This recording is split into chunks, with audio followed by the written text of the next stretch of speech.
euh, assez stable, nous faisons des tests. Donc aujourd'hui, nous allons parler de climat, comme ceci. Il y avait la conférence de Paris 26 à Glasgow, en Écosse. Donc, nous avons tous ces dignitaires, ces premiers ministres, présidents qui sont allés là-bas pour parler de climat. Donc, aujourd'hui, l'idée, c'est de pouvoir se dire, OK, on a toutes ces personnes qui se parlent, mais est-ce que c'est possible de réfléchir à qu'est-ce qu'on peut faire comme futur? Et ça, c'est un peu ce que nous allons discuter aujourd'hui. Donc, voyons voir, je veux juste m'assurer que tout va bien. Il semble qu'ici, on a du son. On a du son pour vous, donc ça, c'est fantastique. Alors, aujourd'hui, nous allons regarder les climats et surtout ce qu'on peut faire comme innovation sur 6 aspects différents de 6 aspects de l'environnement. Donc, je vais partager avec vous quelque chose d'intéressant. Donc, voyons voir. Partageons l'écran. Donc, je vais mettre Windows ici. Donc, j'ai décidé de m'amuser et j'ai décidé de créer une petite feuille pour vous. Comme ça, vous allez pouvoir soit l'avoir à la maison, l'imprimer ou autre. Alors, je vais mettre un lien ici pour ceux qui sont dans le live. Pour les autres, ça sera important d'aller faire un tour sur le lien qui est ici dans le stream. Donc, bonjour Chiffre Alphabet, bonjour, j'espère que ça va bien aujourd'hui. Donc ici, je mets le lien, donc c'est un lien dans Google Drive avec la feuille que vous voyez maintenant.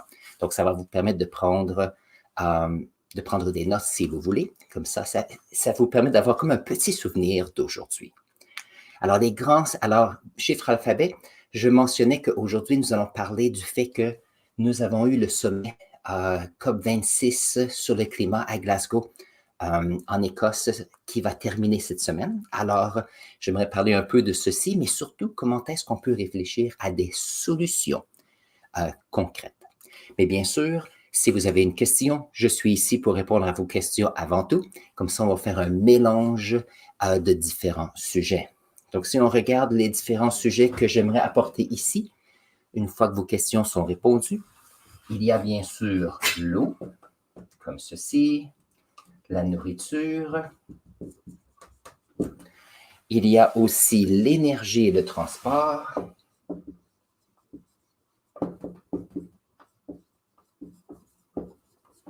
Comme ceci. Et voyons voir les deux derniers. Nous avons l'environnement et l'urbanisation. Donc, environnement et urbanisation. Voilà. Ce sont tous des sujets qui se rapportent au climat ou ce qui l'affecte, bien sûr. Alors, Chiffre Alphabet est avec nous. Voyons voir si nous avons d'autres personnes ici. Je vais aller voir sur la chaîne. On a ici un ou deux spectateurs fantastiques. Donc, bienvenue avec nous ce matin. Alors, bien sûr, comme je mentionnais à Chiffre Alphabet tout à l'heure, si vous avez des questions, vous les mettez dans la section chat ou clavardage. Je suis ici pour vous. Et puis, le sujet que je vais emmener aujourd'hui, c'est bien sûr le climat. Donc, voyons voir. On va revenir ici. Voilà. Donc, chose intéressante, lorsqu'on parle du climat, on a des personnes, des politiciens qui disent oui, on remarque qu'il y a des changements climatiques. On a des scientifiques qui disent oui, nous avons les données qui nous montrent qu'il y a des changements climatiques. Et il y a bien sûr tout le monde qui se dit il y a des changements. Mais la question, c'est qu'il faut arrêter éventuellement de parler qu'il y a un changement et voir qu'est-ce qu'on peut faire concrètement pour cela. Et ça, c'est important. Alors, si on regarde d'où vient cette idée qu'il y a des changements climatiques, alors ici, qu'est-ce qui arrive, c'est que nous avons, si nous avons un graphique comme ceci, on a un graphique qui, avec le temps, comme ceci, on a des changements de température. Et qu'est-ce que l'on a fait? On s'est dit qu'on va prendre une série d'années qui sera notre base. Et habituellement, on prend les années 50 à 80. Donc, on prend un changement d'à peu près 30 ans et on dit quelle est la moyenne de cette température. Alors, c'est ce qu'on a fait ici. Mais qu'est-ce qu'on remarque, c'est que par rapport à cette moyenne ici, nous avons une augmentation de température. Je pense que maintenant, on est rendu à 1,5 degré. Alors, voyons voir quelles sont les informations scientifiques que nous avons. Et éventuellement, on va passer au point de vue ingénierie et STEM pour essayer de voir qu'est-ce qu'on peut faire ou quelles sont les idées disponibles que nous avons. Alors, pourquoi est-ce qu'on prend les 30 années avant 1980? C'est qu'il y a à peu près, en 1982, il y a eu une rencontre de dignitaires, présidents, premiers ministres, et ils ont signé ce qu'on appelle le protocole de Kyoto. Ils ont remarqué que, en regardant les données, il semble qu'il y ait une augmentation, une tendance vers l'augmentation de température en regardant les 30 années, ici de 1950 à 1980. Ça, c'est en 1982. Nous sommes presque 2022, donc ça fait 40 ans qu'il y a des premiers ministres, des scientifiques, des présidents qui viennent ensemble et discutent, oui, il y a des changements et il faut faire quelque chose. Mais souvent, il y a beaucoup de personnes qui parlent, mais de là à dire, OK, qu'est-ce qu'on peut faire concrètement pour combattre cela? Et ça, c'est important à considérer. Il y a eu ici le protocole de Kyoto, il y a eu aussi d'autres protocoles qui sont arrivés. Il y a aussi Copenhagen au début des années 2000. Il y a eu la conférence de Paris 21 en 2015. On est rendu en 2021 et on en parle encore. Donc la question, c'est qu'on sait qu'il y a une situation, mais on oublie qu'il faut prendre nos cerveaux et dire, OK, il faut faire quelque chose. Les personnes vont dire, comment sait-on que ce sont les humains qui probablement causent cela? Donc, qu'est-ce qu'on remarque, point de vue graphique? Alors, voyons voir. C'est que lorsqu'on regarde les graphiques comme ceci, avec le temps, nous remarquons qu'il y a, disons, oups, celui-ci ne fonctionne plus. Il y a ce qu'il semble une augmentation de température. Donc ça, ce ne sont pas des graphiques à l'échelle, bien sûr, mais ça vaut la peine de considérer cela. On a aussi remarqué que lorsqu'on regarde d'autres informations, on remarque que la concentration de dioxyde de carbone augmente aussi. Donc on se dit, est-ce qu'il y a un lien entre les deux? Nous avons aussi d'autres données, le méthane, qui semble augmenter aussi. Donc, on se dit, OK, le méthane peut augmenter parce que plus il y a de température, plus il y a de décomposition, il y a les toundras dans le nord, les pergélisols qui fondent, une augmentation de méthane. C'est possible. Mais l'autre chose à considérer, c'est que si on regarde un autre graphique, ça ici, c'est la population des humains. Et il semble que, lorsqu'on regarde les graphiques de population, la population des humains sur la planète Terre augmente énormément. Donc, des fois, je parle à ma classe et je dis qu'en 1970, comme ceci,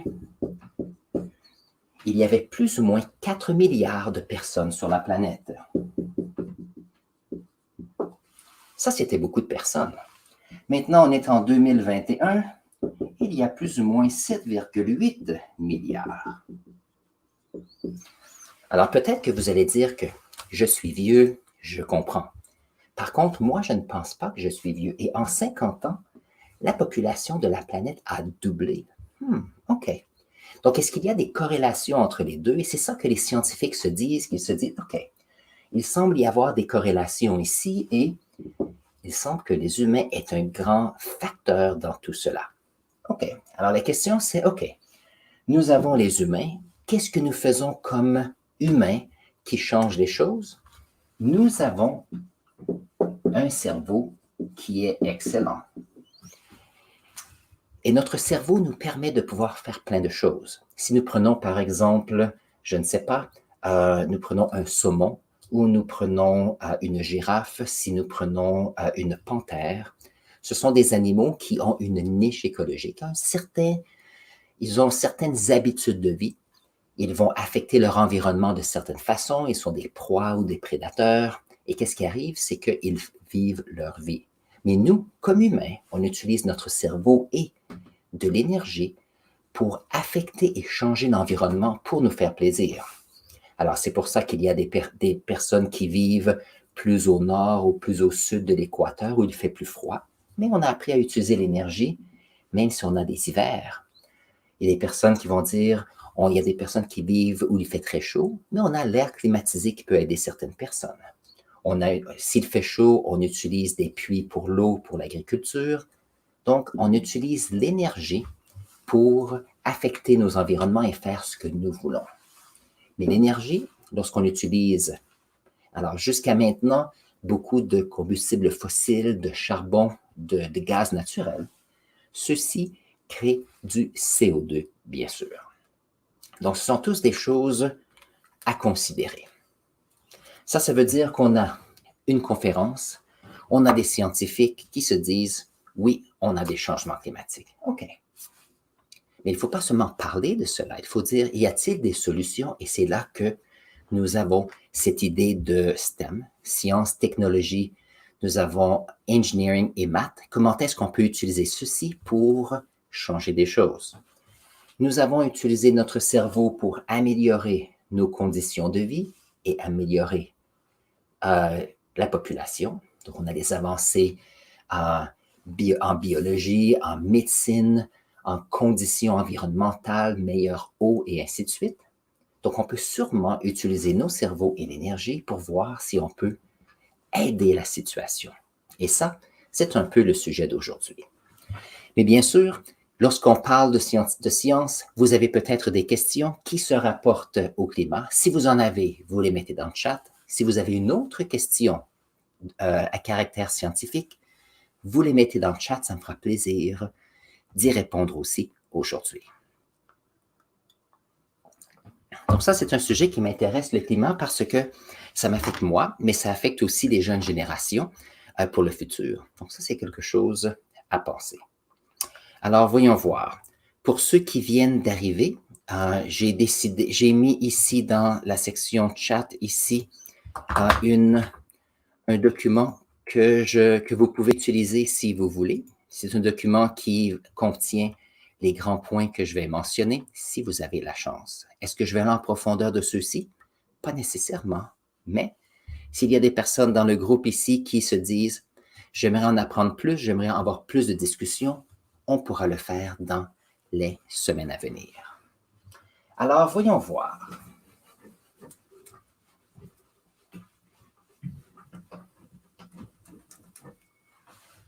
Si nous regardons les changements de climat, certaines choses arrivent qu'il faut considérer.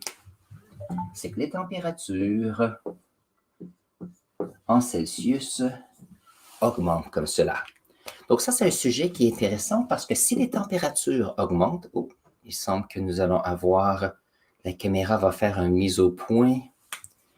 Voilà, intéressant.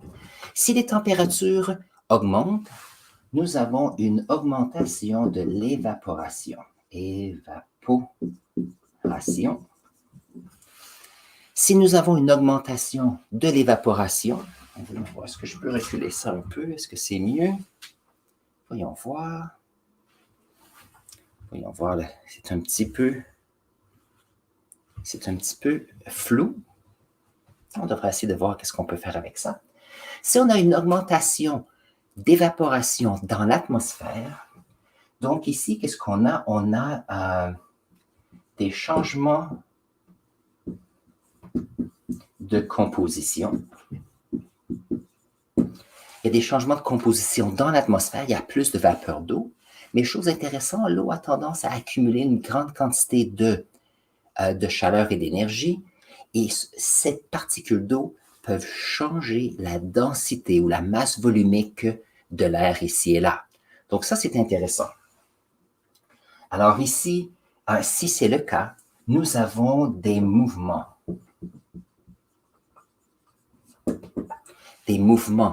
dans l'atmosphère, et ceux-ci vont créer des vents. Et qu'est-ce qui arrive? C'est qu'on a des changements dans les mouvements atmosphériques de l'atmosphère. Alors, qu'est-ce qui arrive lorsque des changements atmosphériques? On peut se retrouver avec des inondations à certains endroits, et on peut aussi avoir des sécheresses dans d'autres. Et donc, c'est pour ça que lorsqu'on parle de réchauffement global ici, ça ne veut pas dire que c'est seulement plus chaud. Ça veut dire qu'il y a un débalancement, un déséquilibre des températures, ce qui fait qu'on a des changements environnementaux. S'il y a plus d'eau, ça cause des problèmes aux humains et à la nature. S'il y a la sécheresse, on a des changements et c'est difficile. Et de plus en plus, vous allez voir, il y a ce qu'on appelle des réfugiés. Donc, je sais qu'il y a des réfugiés qui viennent à cause de conflits, mais il y a des réfugiés environnementaux.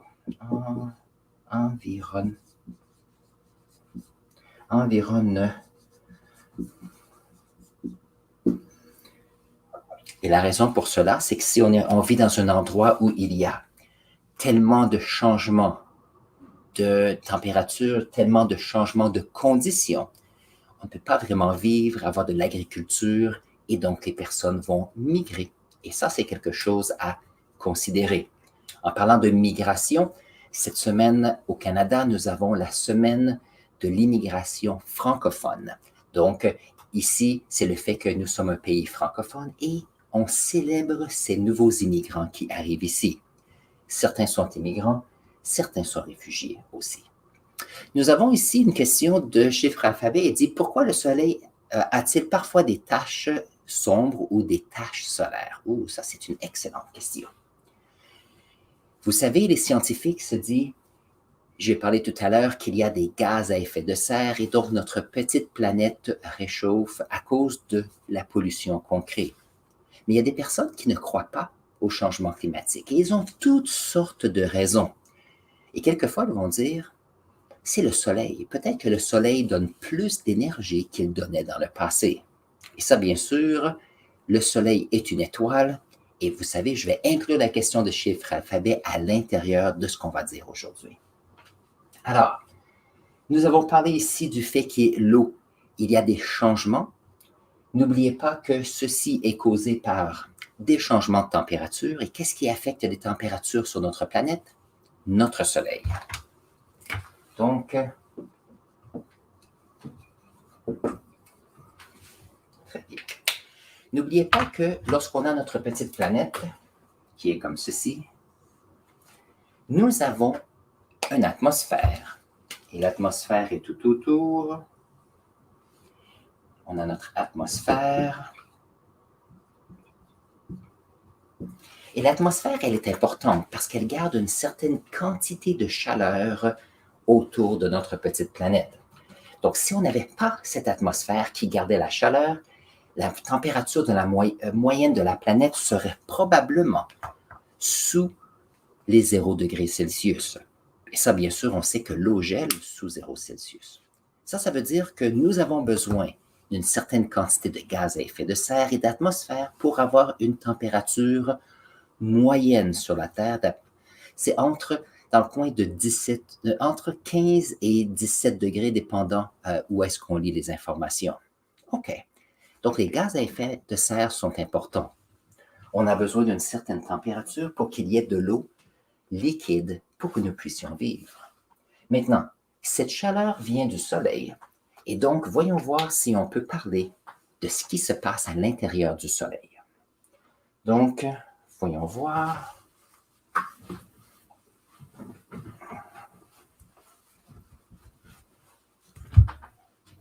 Tiens, je vais parler.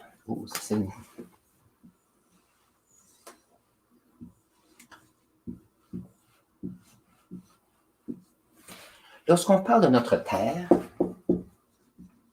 comme ceci, vous avez peut-être déjà entendu parler de plaques tectoniques. De plaques tectoniques. Et qu'est-ce que c'est les plaques tectoniques? C'est le fait qu'il y a sur notre planète des plaques solides sur lesquelles nous vivons qui flottent sur le manteau à l'intérieur. Donc, si on est pour aller voir à l'intérieur ici, nous avons le centre qui est très chaud, alors plusieurs milliers de degrés. Et qu'est-ce qui arrive? C'est que puisque c'est chaud, il y a des cellules de convection à l'intérieur de notre petite planète, comme ceci. Ces cellules de convection qui se promènent comme ceci et comme cela fait qu'il y a toujours un mouvement sous la croûte terrestre.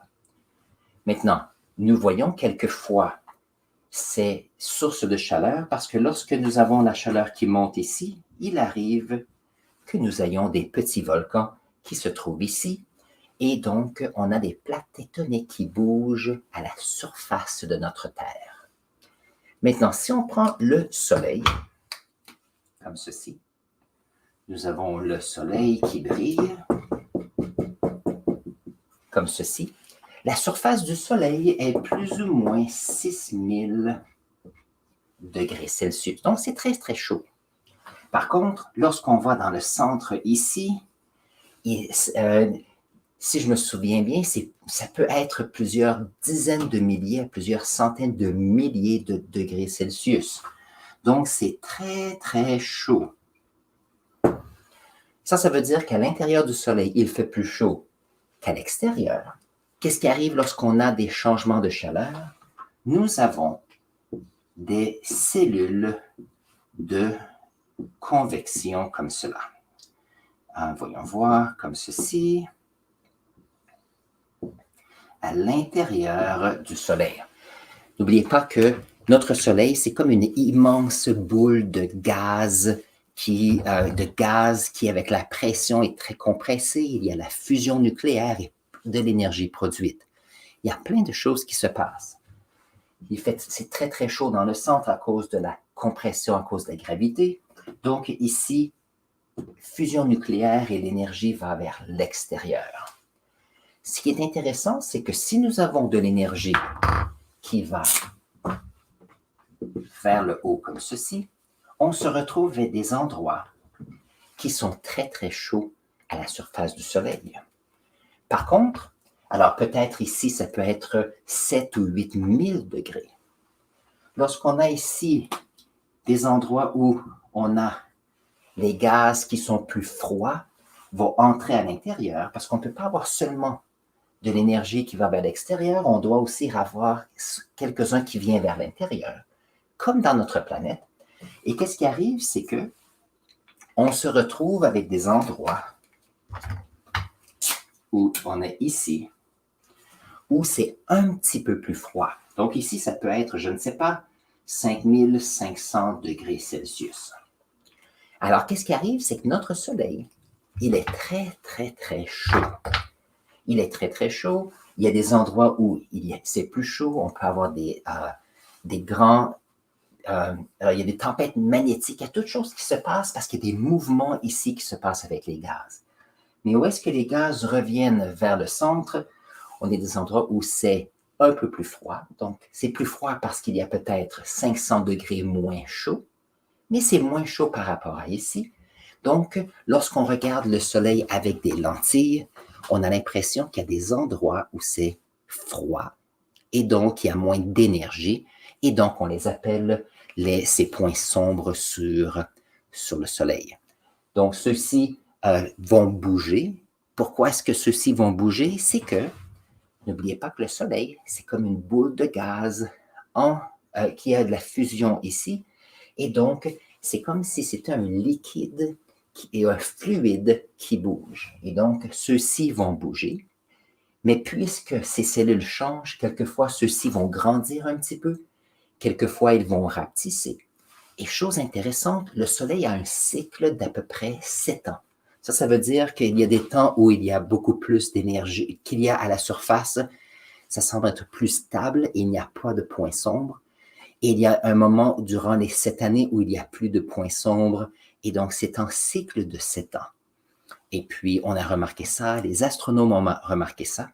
Et vous savez, les premières personnes qui étaient contre l'idée qu'il y avait des changements climatiques qui étaient dus aux humains disaient que c'était cette idée que le Soleil avait une quantité d'énergie qui était différente dépendant du temps de l'année et que ce n'est pas la faute des humains. Mais on remarque de plus en plus que même s'il y a des cycles ici, les changements de température et dus au climat ne sont pas affectés ou ne semblent pas affectés de ce côté-là. Donc, ça, c'est à considérer. Alors, j'espère que chez Alphabet, j'ai pu répondre à ta question. Et chose intéressante, ça se relie à notre sujet d'aujourd'hui, donc un mélange d'astronomie et de climat, parce que n'oubliez pas que notre source de chaleur, c'est le Soleil. S'il n'y avait pas de Soleil, ce serait très froid, il n'y aurait pas de vie. Donc, merci pour ta question aujourd'hui. Alors, voyons voir. On va prendre une petite gorgée de café. Alors, s'il y a des personnes qui sont ici avec nous et vous avez des questions, n'oubliez pas, vous pouvez les inclure. Ça me fera plaisir d'y répondre aujourd'hui. Alors, pourquoi est-ce que les changements de température causés par le Soleil peuvent affecter lorsqu'on parle de l'eau? L'idée, c'est que s'il y a des sécheresses, il y a moins de surface, moins de régions où on peut faire l'agriculture. S'il y a des inondations, ce n'est pas bon pour l'agriculture aussi. Donc, nous avons ici l'idée que la quantité d'eau peut affecter la croissance de la nourriture, mais l'idée, c'est que nous avons besoin d'eau aussi, parce que les humains ont besoin d'eau pour vivre, il y a aussi l'hygiène, il y a toutes sortes de choses qui entrent en ligne de compte. Donc, l'eau est probablement la partie la plus importante dans cette idée de climat, parce que ces changements des mouvements de vent fait que la qualité de vie des humains sur la planète va varier dans les régions. Et merci, ça m'a fait plaisir, Chiffre Alphabet, de répondre à ta question. C'était fantastique. C'est bon. Maintenant, la question, c'est qu'est-ce que l'on peut faire pour améliorer cette idée de l'eau pour les humains? N'oubliez pas qu'il y a de l'eau sans problème sur la planète. La difficulté, c'est que est-ce qu'il y a de l'eau potable, de l'eau que nous pouvons utiliser pour boire, pour conserver la vie? Et ça, c'est la partie la plus importante. Alors, l'idée, c'est est-ce qu'il y a des moyens de moins gaspiller l'eau? Est-ce qu'il y a moyen de changer la façon qu'on fait l'agriculture ou le type de plante qu'on utilise qui peut utiliser moins d'eau? Parce que n'oubliez pas, si on est des endroits où on a des difficultés avec l'eau, et que un autre groupe a besoin d'eau, on ne veut pas que, comment on dit ça? On ne veut pas que l'accès à l'eau peut causer des difficultés et des conflits.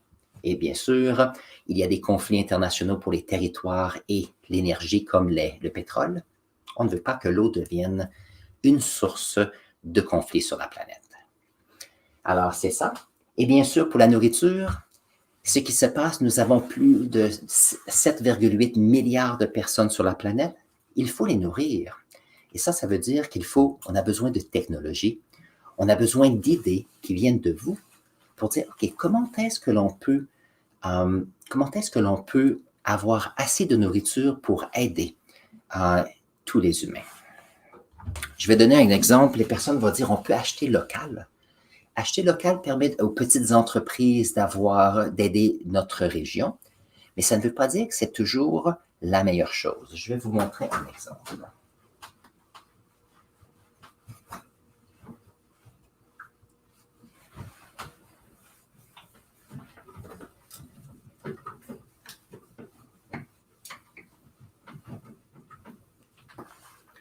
Donc, par exemple, si quelqu'un va dire, ce que nous allons faire, nous allons bâtir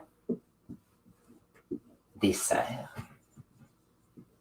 pour faire pousser des aliments tout au long de l'année. Maintenant, les serres fonctionnent parce qu'on sait qu'il y a des gaz à effet de serre qui gardent la chaleur sur notre planète. La difficulté, par exemple, c'est que si nous avons à l'intérieur des plantes de nourriture, mais qu'à l'extérieur, il fait moins 10 degrés ou moins 15 degrés Celsius, on a besoin d'énergie pour réchauffer en partie cette serre ici. Ça veut dire que d'essayer d'avoir des serres pour faire pousser à l'année certaines nourritures, ceci pourrait causer plus de pollution, plus de gaz à effet de serre dans un autre pays et dans une autre région et les transporter que d'utiliser l'énergie ici pour pouvoir faire pousser ces plantes. Donc la question c'est, est-ce qu'il faut réfléchir au type de nourriture que nous voulons? C'est bien de vouloir des fraises hors saison. Par contre, il y a des conséquences à cela. Donc éventuellement, il faut peut-être faire des choix sur le type de nourriture que nous voulons. L'autre point important à considérer, c'est la quantité de nourriture que nous mangeons. Quelquefois, il y a des groupes de personnes qui vont manger plus que nécessaire. Il y a des personnes qui vont gaspiller la nourriture plus que nécessaire. Alors, qu'est-ce qui arrive? C'est qu'on peut faire croître toute la nourriture nécessaire, sauf que s'il y a du gaspillage, ça, c'est un problème.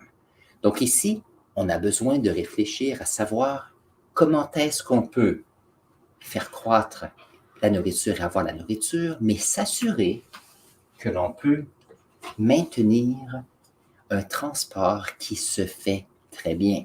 Parce que si on a un transport qui est efficace, on peut avoir de la nourriture qui sont poussées un peu partout à travers le monde et avoir un transport à différents endroits. Bien sûr, ça, c'est une question de logistique et il faut bien sûr travailler ensemble.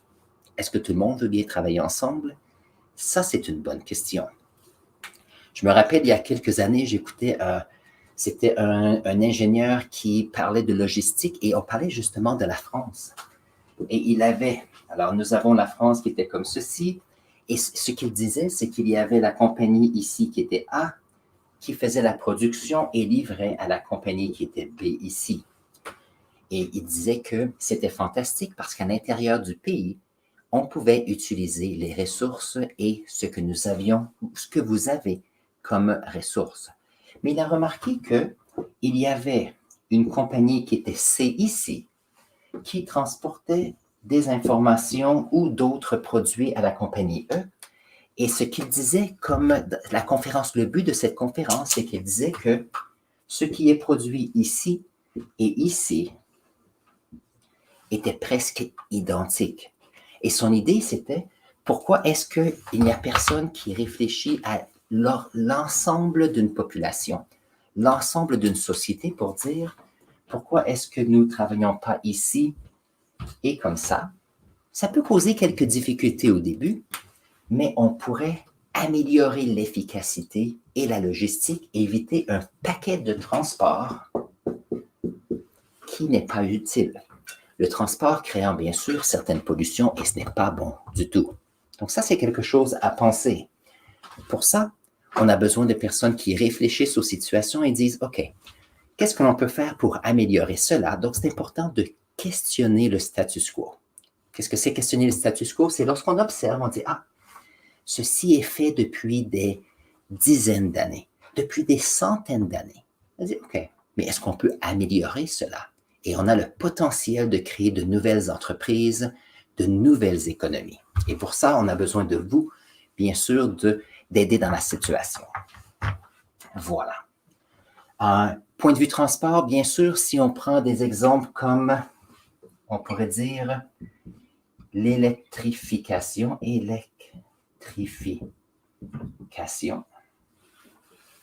Donc, au lieu d'utiliser des combustibles fossiles, quelqu'un peut dire, pourquoi est-ce qu'on n'utilise pas l'électricité? C'est une excellente idée. Mais la question qu'il faut savoir, c'est comment est-ce qu'on va créer cette électricité? Parce que n'oubliez pas que si on veut électrifier un réseau ferroviaire ou toute une flotte de véhicules, ça prend quand même une source d'énergie. Et à certains endroits, on utilise encore soit le gaz naturel ou le charbon pour faire l'électricité.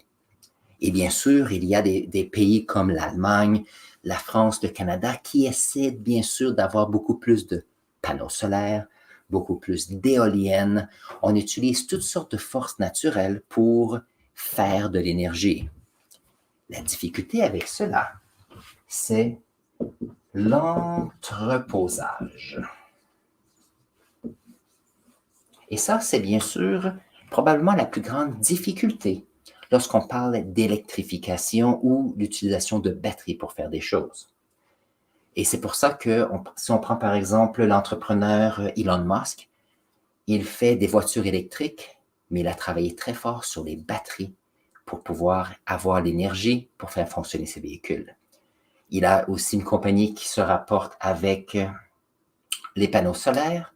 Il y a bien sûr ces idées de grands capaciteurs, ces grandes batteries qui peuvent conserver l'énergie pour être redonnées plus tard. Parce que si nous avons des panneaux solaires qui peuvent faire de l'électricité, la nuit, il n'y a pas d'électricité. Donc ça veut dire que le jour, on doit avoir des panneaux solaires pour faire une certaine quantité d'énergie. Cette énergie est utilisée directement et une quantité est entreposée la nuit, pour plus tard durant la nuit. Et donc, c'est ce qui se passe ici. Et donc, c'est intéressant. Je me rappelle, je regardais je regardais un petit reportage et c'était un petit entrepreneur. Et lui, qu'est-ce qu'il avait fait? C'est cette idée qu'il avait une grue comme ceci, comme cela. Et il avait des blocs.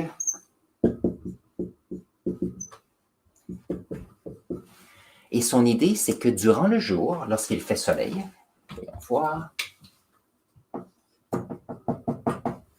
il prend l'énergie du soleil pour prendre les blocs ici et les lever et les mettre. Alors, il y avait comme c'était comme une genre de falaise et il mettait les blocs, alors comme ici, donc ça fonctionne, et il mettait les blocs en haut ici. Donc ici, il y avait l'énergie potentielle avec l'énergie du soleil, il les mettait vers le haut et il les mettait en haut. Donc, on avait une énergie potentielle améliorée. Et la nuit, qu'est-ce qu'il faisait? C'est que la grue reprenait ses blocs et la gravité les remettait plus bas. C'est une façon de pouvoir utiliser l'énergie potentielle. Il n'y avait aucune pollution ici. Est-ce que ça peut fonctionner à grande échelle? Non. Mais ce sont des idées qui peuvent emmener d'autres idées intéressantes. Ça, le transport, l'énergie. Ah oui, quelque chose que j'ai trouvé intéressant, il y a, voyons voir, il y a à peu près 2 mois, j'ai vu, c'est en Chine, il y avait un projet intéressant.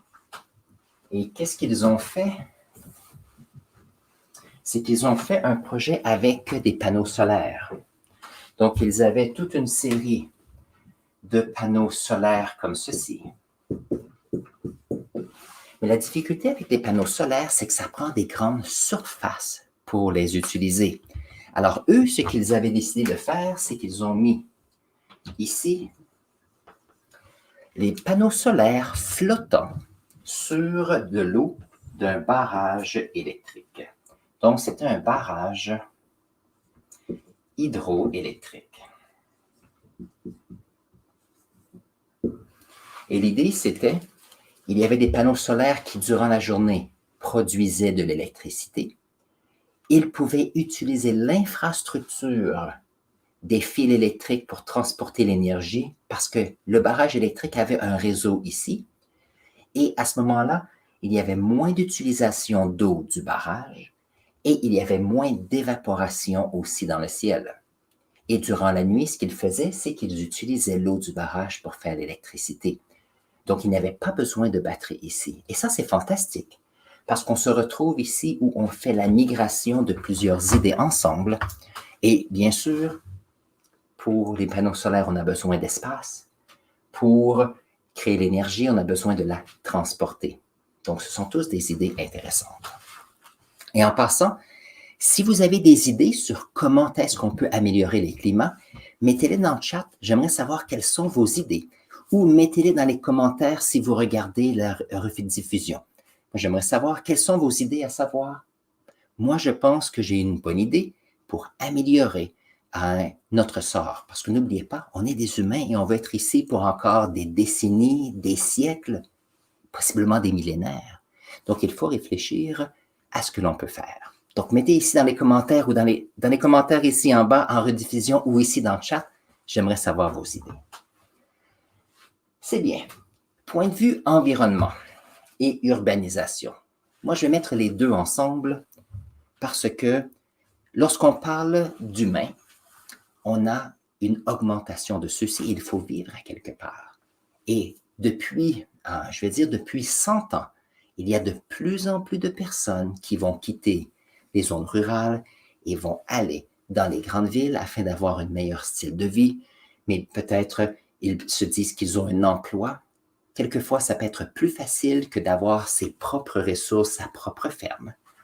Mais cela emmène certaines difficultés parce qu'on se retrouve avec une grande quantité de personnes à un même endroit, une grande demande d'eau, de nourriture et d'énergie et de transport. Donc ça veut dire qu'on a besoin d'urbanistes, comme vous peut-être, qui devaient réfléchir à qu'est-ce que c'est une ville qui considère notre petite planète. On a des villes, alors si on prend par exemple en Chine, où il y a une très grande migration des zones rurales aux grandes villes. Si on prend même aux États-Unis, en France, possiblement, je ne sais pas, au Canada sûrement, les nouveaux immigrants veulent aller dans les villes. C'est plus facile, il y a des personnes qui sont comme nous, il y a la langue, il y a la nourriture et tout. Mais puisqu'il y a plus de personnes, il faut réfléchir, qu'est-ce que l'on peut faire? Si vous avez la chance ici, dans la section clavardage, dites-moi, avez-vous des idées comment est-ce que vous pourriez améliorer votre ville pour créer moins de CO2, moins de pollution? C'est une bonne question. Donc ici, j'aimerais savoir un peu quelles sont vos idées. Parce que si on a de plus en plus de personnes qui sont à un endroit spécifique, il y a une conséquence environnementale, une conséquence où on a un besoin énorme d'eau. Alors, si on prend par exemple la ville de Mexico. Mexico ont drainé un lac pour pouvoir faire leur ville et celle-ci grandit de plus en plus. Alors, il y a des changements énormes parce que plus on pompe de l'eau pour la ville, plus la glaise se stabilise et la ville descend tranquillement. Ce n'est pas drôle. Prenez la tour de Pise où la masse fait que la tour a été de côté. Donc, lorsqu'on retire l'eau du sol, ça affecte la surface.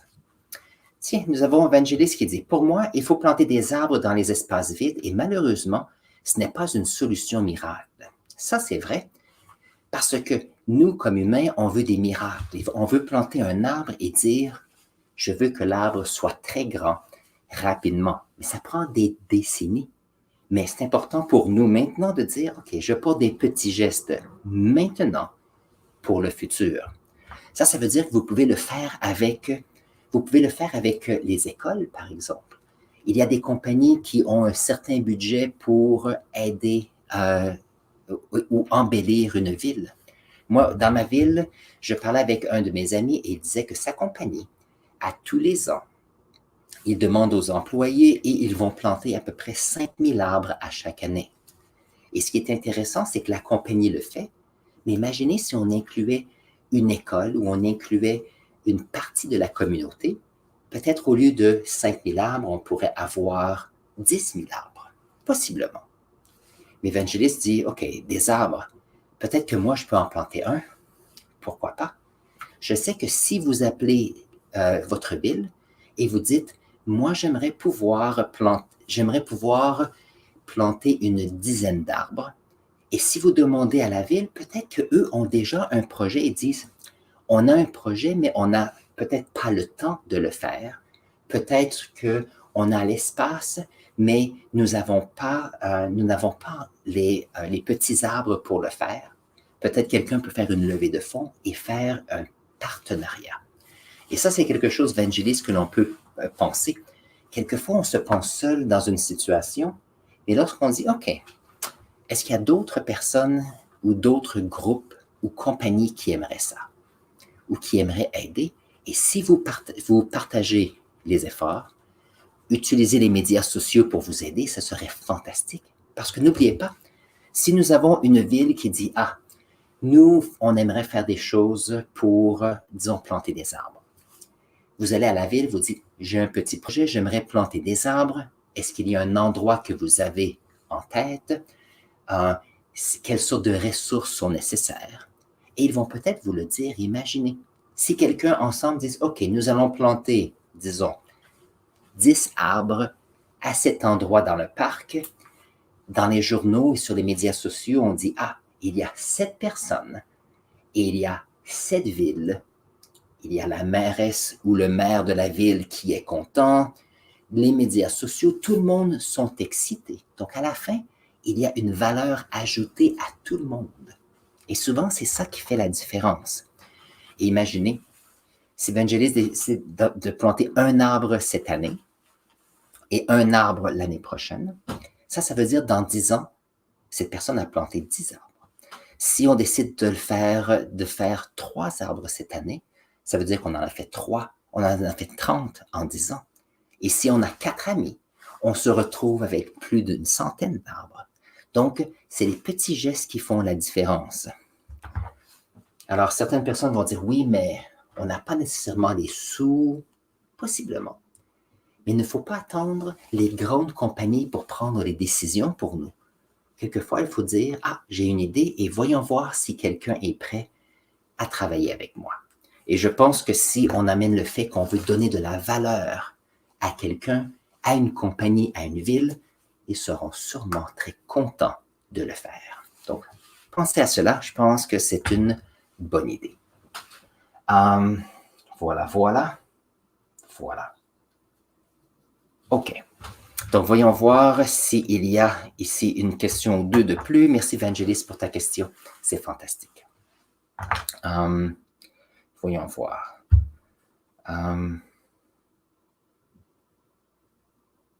C'est ça.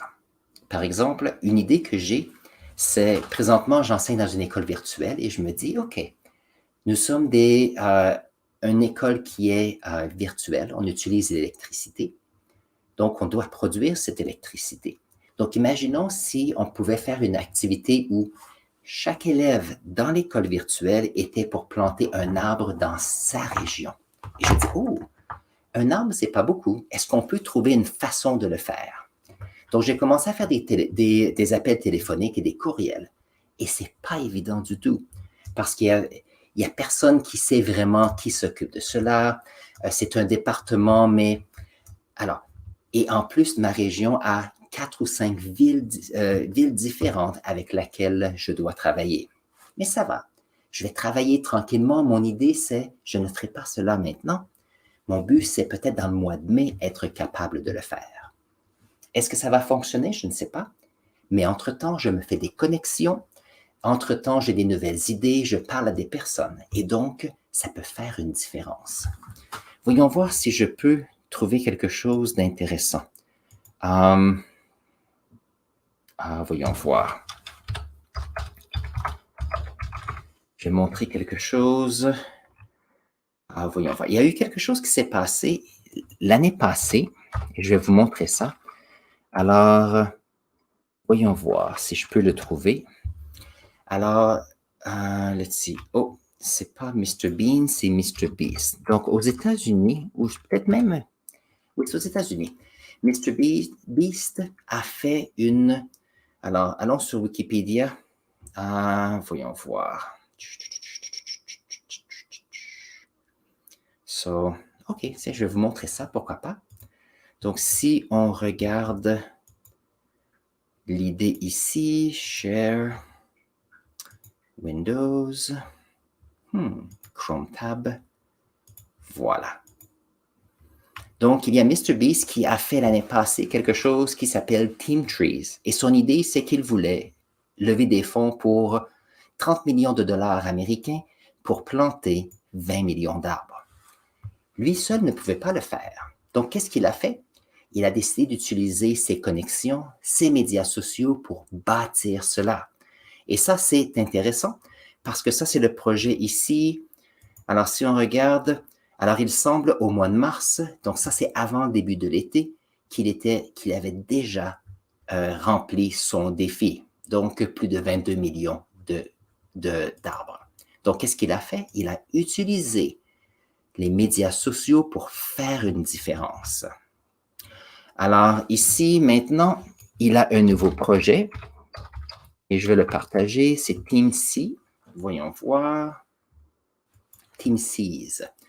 Donc, son idée ici, c'est que qu'il veut faire la même chose, mais il veut lever plus d'argent. Il veut cette fois-ci 30 millions de dollars. Je ne sais pas si on a des infos. Social Height Works. Voyons voir.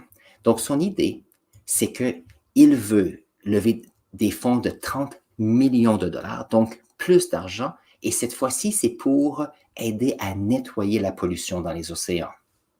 C'est une bonne idée. Donc, pensez un petit peu. Seul, il ne pouvait pas le faire. Il a utilisé le pouvoir des médias sociaux, le fait qu'il était un influenceur pour faire la différence. Donc, ça, c'est une personne qui le fait. Mais n'oubliez pas que vous pouvez décider de faire quelque chose de similaire à votre maison, dans votre école, dans votre communauté. Et devinez quoi? Vous pourriez faire une très, très, très petite différence. Mais ce n'est pas, par exemple, un arbre que l'on fait maintenant ou avoir un nouveau projet, une éolienne maintenant qui fait la différence. C'est l'accumulation c'est tous les avantages composés qui s'accumulent pour faire une différence. Et ça, je pense, c'est quelque chose à considérer. Alors, sur ce, je pense que c'est le point que je voulais mentionner. Voilà. Alors, dans le chat ici, j'ai mis la petite, je ne sais pas si je peux le remettre ici aussi. Donc, je vais créer une petite feuille ici que vous pouvez avoir. Alors, vous pouvez l'avoir ici, gratuitement ici. Après, en rediffusion, le petit document que je mets ici dans la section clavardage sera aussi disponible. C'est gratuit. Ça vous donne la chance d'avoir comme un petit souvenir et réfléchir à ces sujets. Et n'oubliez pas, vous pouvez parler dans vos classes avec vos amis ou vos médias sociaux. J'aimerais savoir ce que vous faites et vous les mettrez dans les sections commentaires en bas. Je suis curieux à savoir ce que vous faites dans votre ville.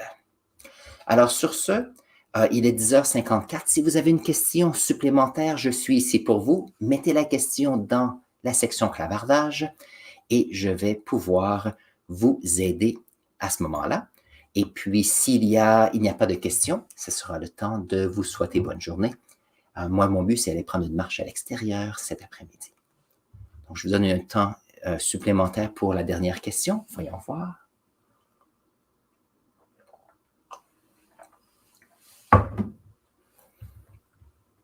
Voyons.